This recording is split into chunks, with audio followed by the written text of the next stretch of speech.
Welcome to The Built World Around You, the podcast where we explore the people, ideas, and innovations shaping residential and commercial construction, as well as all the industries connected to it. Each week, we're going to sit down with thought leaders, rising stars, and real problem solvers tackling today's toughest challenges. From job site breakthroughs to boardroom strategies, we're here to share the lessons, the struggles, and the success stories that are building tomorrow's world right now. So grab your hard hat, sharpen your pencil, let's go to work.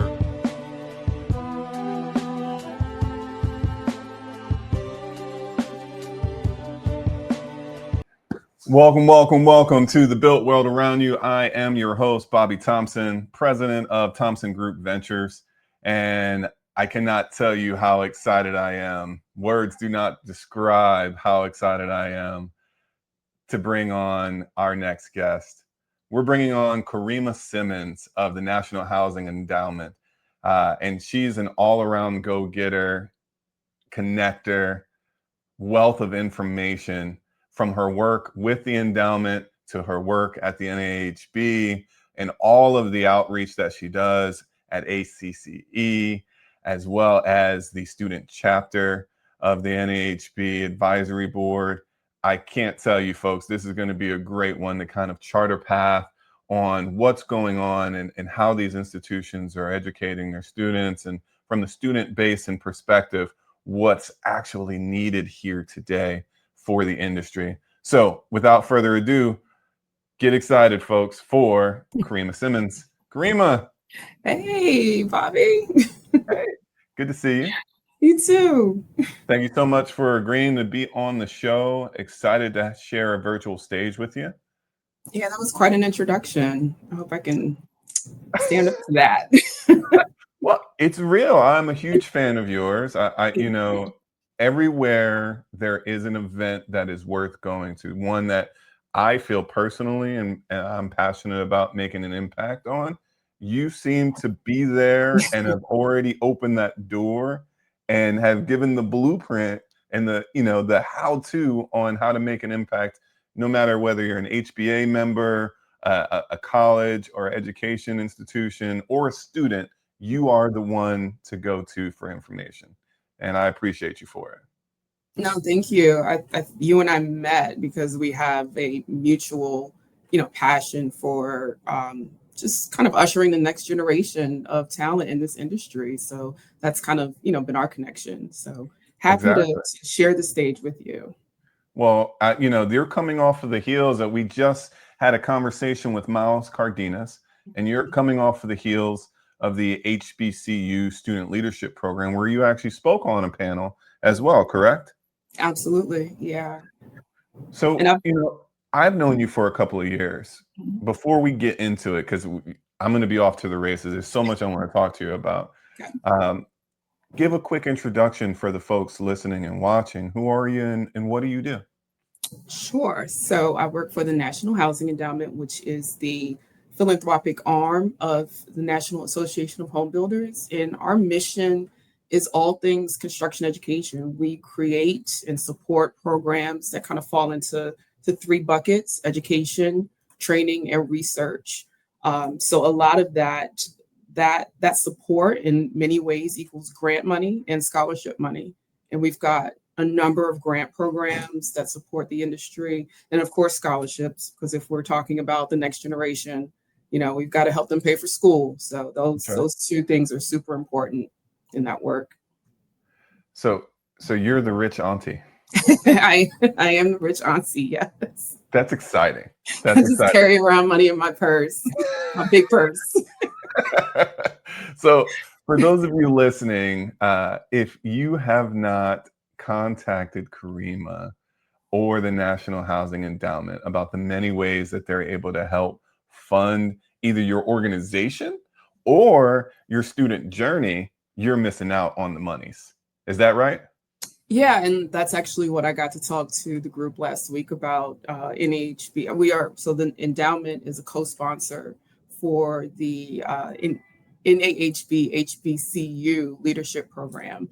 And I got to talk to them about the scholarships that we offer, making sure they know that there is money available for them to finish school. And I had a lot of students come up to me afterward and want to talk about like eligibility requirements. And each of them are different. They are specific to students who want to study residential. That is the only like universal requirement. But I think the smallest award we gave last year was like 1,500. The largest one was closer to 10,000. So Wow. there is money to be had. So those scholarships open in January, kids. So if you're listening, bookmark any, nationalhousingendowment.org and get to it. I love it. So hey, if you did not catch that, nationalhousingendowment.org, the cutoff is January? The scholarships open in January. Open So in January. yeah, and I think Okay. they'll close in like March, but Okay. it'll all be on our website. Zero excuses, everyone. Zero excuses. Absolutely. They will Yeah. have months to prepare. Months to prepare. Absolutely. So it sounds like the endowment is providing. I wish I had an extra $10,000 when I was trying to go get my education. Even an extra $1,500 sounds like a win for many. Mhm. Mhm. So if they go to that website, right, and they apply, is it like normal grants or scholarships where there will be an essay? Can you kind of talk us through what's involved? Sure. Yeah, I don't think there's anything unique about our scholarships. They all require an essay, a personal essay, mostly, explaining where you want to go in your career, what you want to do. And you have to upload your transcripts so we can, see your grades. And all of them require a recommendation, either academic recommendation or maybe an employer recommendation. So I always tell students to work on the recommendation part first, because Yeah, as professionals, if I'm your professor and I'm your favorite teacher, I'm probably the favorite teacher of a lot of other kids who that's need right. recommendations. So if you know the deadline is coming up, don't ask me last minute. Make sure the person who's writing that recommendation has a good amount of time to say the things about you that matter. So you could be considered for the scholarship. No, that's sage advice. Mhm. So when you think of your own journey, because right now we're talking about students trying to get a foothold on their education, on their careers. When you Mhm. think of your career, and I can tell you, I know we've shared some stages together and we've talked about the idea of sponsorship and mentorship. Mhm. But when you think of your career, who is someone that's made a huge impact on your personal career and what did they do? Uh, I would say personally, it would be I have to call out both of my grandfathers. Okay. So my road to this industry is not a straight line. But I grew up and every man in my family was representative of the industry, from tradespeople to architects, and then everybody in between. But I didn't see, little girls growing up talking about they want to swing a hammer or, Right. build skyscrapers or anything. So the opportunity just kind of passed me by because I was the girl, Mm, my dad, my grandfathers, my uncles, they weren't talking to me about, oh, you could do this too, you right. know, which is fine because I found my way here anyway. I have to credit the countless hours of This Old House that I watched on PBS, actually. So my grandfather's in Bob Vila. Right on. I'll get the credit. But when I did start in this job and I realized, oh, there are young women who are doing this. And I just found the things that I was helping students learn in their education path. I found it so Mm, fascinating for myself and I wanted a piece of that. So um, I eventually decided to go to grad school and get my master's degree in construction management. And it was the angels of both of my grandfathers, one who was a tradesperson, the other one was an architect, who kind of mentally and like spiritually guided me through grad school. And I feel like their support was just kind of looming over me during that whole time. And since then, it's just been I credit them deeply for my passion and commitment to this industry. I love that. That's fantastic. So when you think of that journey, right, and you have that support, and Mhm. it feels like you have someone pushing you from behind and motivating Mhm. you, um, do you feel that you have to come correct? Do you feel that you owe it as a penance to show up in a specific way for that spiritual support or for that motivation from the family? I think I'm just naturally inclined to be that way. When I mentioned earlier, you and I kind of have a mutual passion. You know, that event where you were on the panel and I was on the panel, that wasn't a part of our job descriptions. We were Right. doing that because it just matters to us. So, knowing that in some small way, I have a part in supporting the next generation or being the girl in the room who the other girls, Right. when I was their age, didn't get to see. Like, I think it's important to have that kind of representation and cheer them on. And it's Mm, always so awesome to talk to a student and then a year later run into them at the builder show and you're like, hey, I remember you, or I applied for scholarships, and it's like they remember you. And you think of all the people you meet during your academic journey, and a year later, 2 years later, several years later, they remember you and credit you for yeah. having a part of that. You mentioned Miles earlier. I've known him since he was in undergrad, and to see the amazing things, I know you guys probably covered what he's doing in his Right. episode of your podcast, but to be able to work with him now, it's like I did that.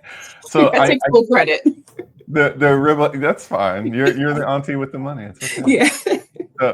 So when you think of the ripple effect, right? And I think it goes um, so much deeper than that. The impact of giving for the giving's sake, right? So Mhm. that not in your job description. Why do you do it? You do it because it must be done. Uh, Mhm. because there are always going to be that once I share this nugget, once I hold this door open, once I provide this pathway, then that person can replicate that. Mhm. Hopefully, right? Yeah. They're inspired to do that pay it forward step Mhm. for others Mhm. in their careers, and then it exponentially ripples out. Mhm. Do you find that you get that kind of sense of gratification when you see these students later on in life, like Miles and others? Absolutely. I think it's important to pay it forward, even, write a check, volunteer some time, show up, be a mentor, be that person who just walks up to a young student and says, hey, you know, where do you want to be? Where do you see yourself? Especially in this industry. I think Yeah. um, I'm always torn. I feel like the conversation is always, oh, you want to build stuff. You should be an architect. You should be an engineer. We're it's like we don't exist in the conversation when it comes to like guidance, for young Mm, people. And I think it's really important to show them who you are, to give them all of the options and all of the pathways that exist in terms of career paths, and having I those love conversations with students, with teachers, with parents, letting them know that there's some really strong, viable, thriving options in this industry. Is really important to me. And I hope the next generation, will do the same. No, I love that. So let me ask you this then. Mhm, So you have your hands in a couple of initiatives to push this forward, right? As I mhm, understand it, that you're very active uh, in ACCE. You're very active on the help committee because it is an endowment committee, right? yeah. Uh, what are you most excited about right now? What are you working on that you're most excited about right now? Well, you mentioned help. I feel like help is my baby. We're so HELPS is an acronym for Home Building Education Leadership Program, and it is a major grant that we award to colleges and universities to support growth in residential programming, curriculum, and we're kind of in an expansion phase. Okay. So we exist in 33 states right now. I think after this committee wraps at the end of the year, we'll be in 36 states. So I'm super Fantastic. excited that more schools in more areas are interested in teaching residential. There are construction management programs all around the country, and you find, commercial is just so big. They don't even bother to teach anything related to, residential. So this little this little help grant can kind of plant the seed and grow a program, or grow the percentage of a program that is dedicated to residential. So that is one of my passion projects, in a program that I'm very proud of.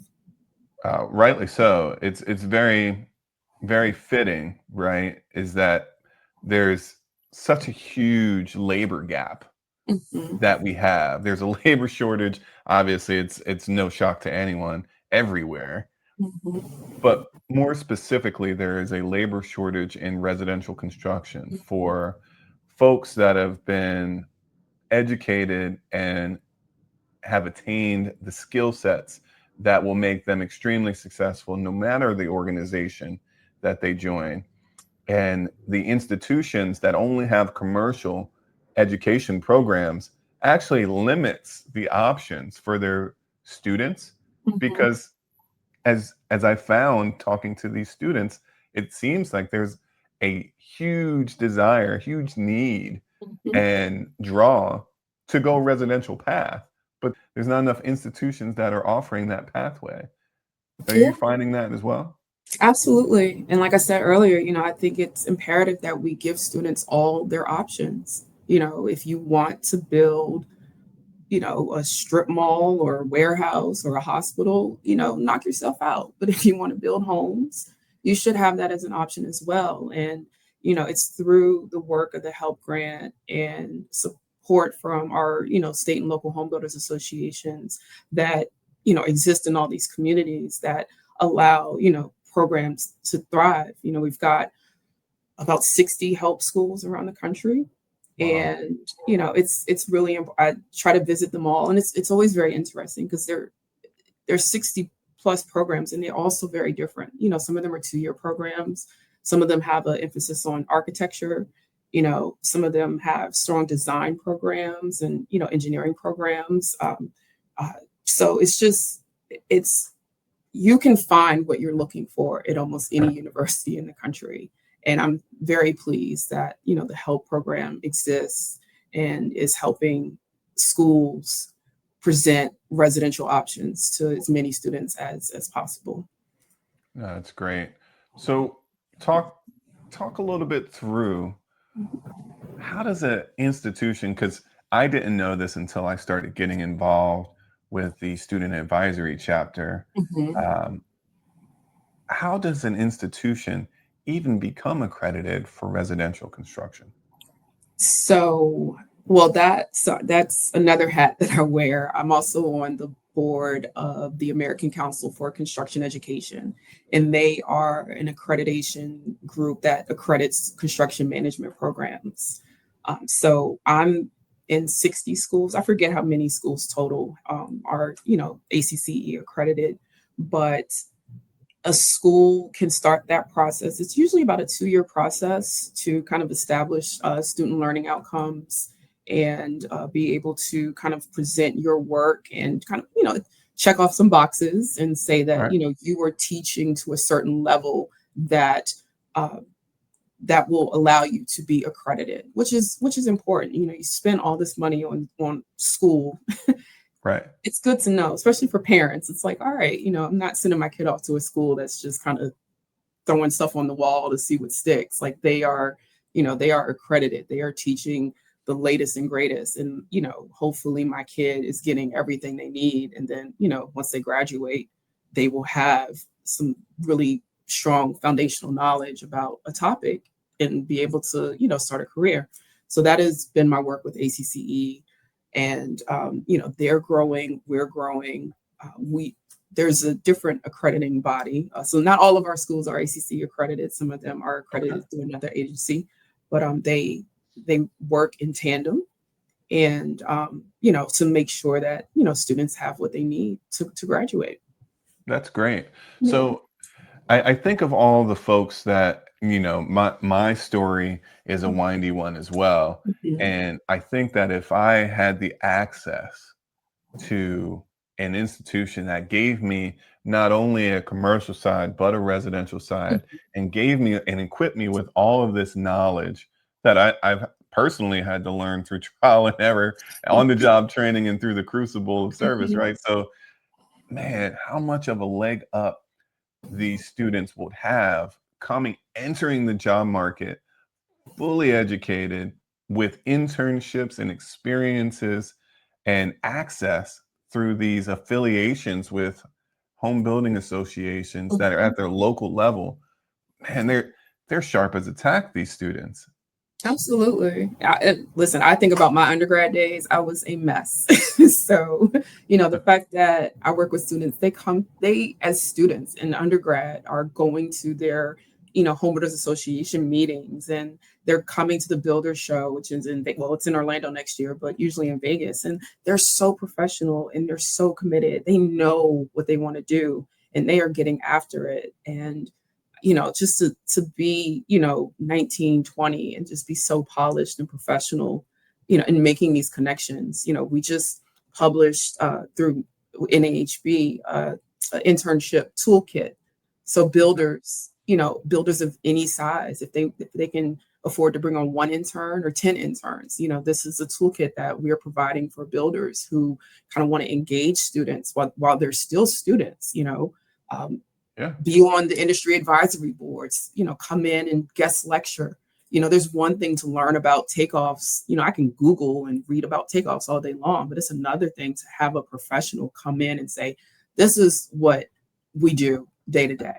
This is what estimating looks like on a job site. This is what scheduling, or, so to have that connection with these schools, usually made through the Home Builders Association, I think Yeah. it's imperative that, all these dots get connected. Hmm. So that's a call to action for all the builders out there. I don't know if you guys picked up on that. I'm gonna be blunt. That's a call to action. If you are a residential home builder or affiliated to a residential home builder or the association or the industry, you need to get involved. Get Mhm. involved, because essentially you get out what you put in. If you want more residential construction education, get involved. You want Mhm. the students to have a passion and come to your internship program, get involved. Mhm. Provide the paths so that way we can grow this gap that we have, and we can grow this pipeline and get these students where they need to be. Get involved. I Absolutely. love it. Yeah. And I mentioned I plugged our website before, but we have a resource page on our website, and that internship toolkit is on there. So if any builder is interested in, trying to figure that out or wants to be affiliate, we've got all of our help schools on our website. So if a builder wants to get involved and, find a program where residential is being taught, they can call me directly. They can click around on our website, but the information is out there. I love it. So small pivot then. Mhm. When we're talking through workforce development, we're talking through getting builders involved, getting colleges involved, institutions involved, creating these pipelines. You mentioned IBS. You have the Mhm. student competition at IBS. They get out, they join the HBA. Does it stop there? No, no, I don't think so. I mean, every HBA is different. You've got super tiny HBAs that are a team of one or two, and then you've got huge ones that have different, positions. So you have to kind of figure out where you want to fit in to the grand Mhm. scheme of things. But stick with it. And I'm not expecting somebody fresh out of college to know everything they want to do with the rest of their careers. Who But does? if you're staying plugged in and engaging with folks, you will find your lane. So, go to Hmm. those HBA meetings. Again, join a advisory board on your, if you're alumni and still kind of close by, join the advisory board at your school, you know, network, get on LinkedIn, do the things. And, it's not a straight path for anybody, I don't think. But, the more you're engaged, the more you learn about the options that are out there, and go after it. That's great. That's fantastic. Okay, so I'm curious. You are interacting with all of these students, Mhm, right? You're seeing what it started as versus what it is today. mhm. If you had to think in the next 5 years, where would you want it to be? Uh, in terms of student engagement or Yeah. The effort um, that is right now trying to plug in this residential education, mhm, affiliating these colleges with HBAs and building the pipeline for workforce development to fill the need for the shortage of skilled labor or educated labor in the industry. Where would you want to see it in 5 years? that's a good question. The first answer is just more, more, more. I Yeah. wish there was more money available for scholarships. I wish there was more money available to incorporate, you know, courses into the curriculum at colleges and universities. I mean, the help program is strictly for colleges and universities, but we've got grants that we award that engage with elementary, middle, high school kids. So there are so many touch points that we're already kind of operating on, but the goal is to just increase our activity as much as we possibly can because it's we're always going to need housing. So the issue is not like, oh, we solved it and then we go away. This is an ongoing conversation, and the needs of the industry will change. We have to be able to pivot and just be able to respond to those needs. So That's just more, fantastic. Yeah, more. more. The answer is that we would hope it would be more. So, Yeah. if you could leave one blueprint, one nugget, piece of advice for the next generation, what would it be? I think about my path, and I would say stay curious, be stubborn. Mm, I might not have seen myself in this industry a million years ago when I was a kid, but if I was stubborn enough to say I'm going to figure it out and make it happen for myself, like I would probably be in your seat right now, Bobby. But stay curious. Just go after it. Find the people who are doing the thing that you want to do and engage with them. That's the only way, you're going to be able to forge a path for yourself and make it happen. If you don't see it, that doesn't mean it doesn't exist. that's right. But, try to find it, latch onto it. Okay. So, you and I could talk for hours, I know it for a fact, Yes. about the things that the industry needs. But Mhm. if somebody wanted to get in contact with you, and you had mentioned the website, but if somebody wants to contact you to engage you on any of the topics that they've heard today or learn more about the many organizations that you are active in, how can they do that? Sure. Well, Karima Simmons, I'm on LinkedIn, so you can find me there. My contact information is on our website, so nationalhousingendowment.org. I'm also on the American Council for Construction Education website, and which is acce.hq.org, I think. And I'm also on the Awards and Scholarships Committee for ACCE as well. So I literally just give away money all day long. So Auntie with the money. yes, I have peppermints and money. That's all I carry around in my purse. I love it. Well, Karima, thank you so much for joining us on the show today. I Thank definitely you, look forward Bobby. to seeing you again at the next event. Absolutely. Thank you. You're welcome. We'll talk again soon. All right. Take care. Take care. Wow, folks. So if you haven't jotted those contact websites down, make sure you rewind, get that information, and reach out to Karima. Get involved. Move the needle, folks. Move the needle. Well, that wraps it up for us for this episode. Again, I truly appreciate everyone. If you haven't found out that we are also offering sponsorships, we are 100% offering sponsorships of this program. You can reach out to me at bobby@thompsongroupventures.com to learn more. And until next time, folks, we'll see you around the bend.